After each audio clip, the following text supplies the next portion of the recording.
لا إله إلا الله محمد رسول الله لا إله إلا الله محمد رسول الله جوڑی پا وزن کا پا بربار دا کلمہ ویا لا إله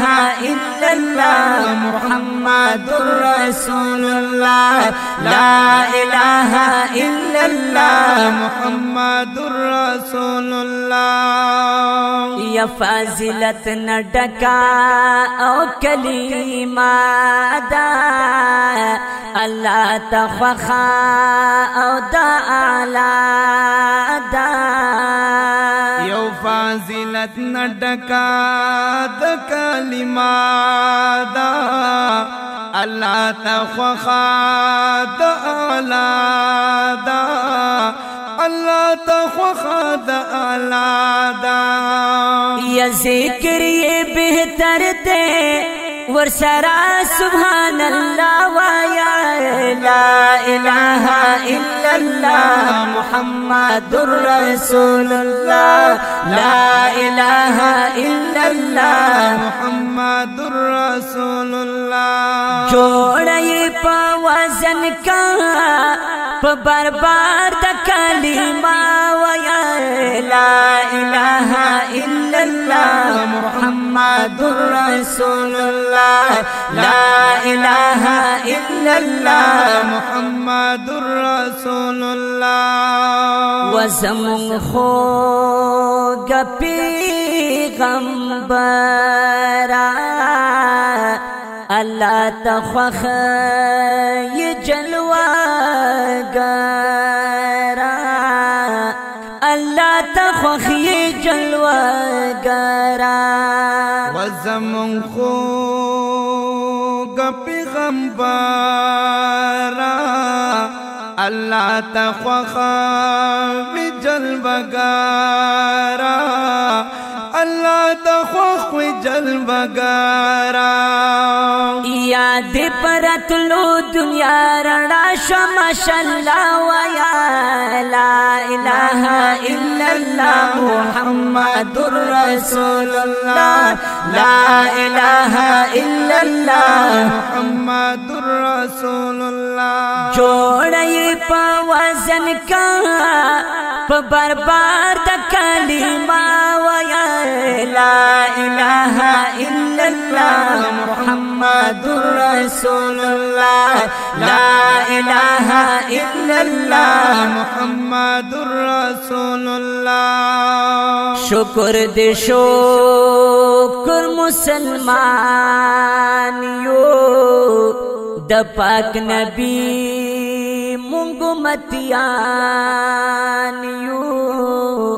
د پاک نبی مونگو متیان یو شکر دے شکر مسلمان یو د پاک نبی مونگو متیان یو د پاک نبی مونگو متیان یو یاد طیب خلق زور ولد وکیا وایا لا الہ الا اللہ محمد رسول اللہ لا الہ الا اللہ محمد رسول اللہ جوڑی پا وزن کا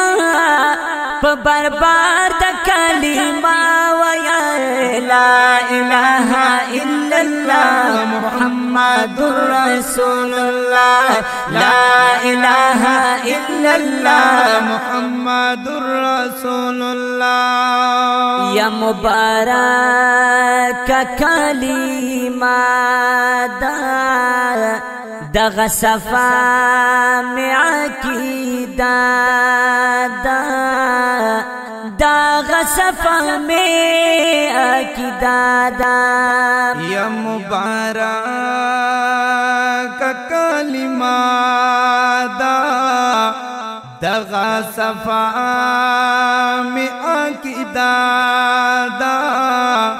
دغ صفا میں عقیدہ دا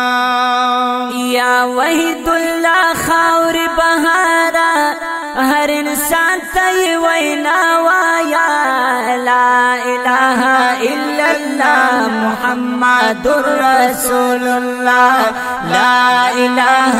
الا الله محمد رسول الله جوړی په وزن کا په برباد کلمه ویا لا اله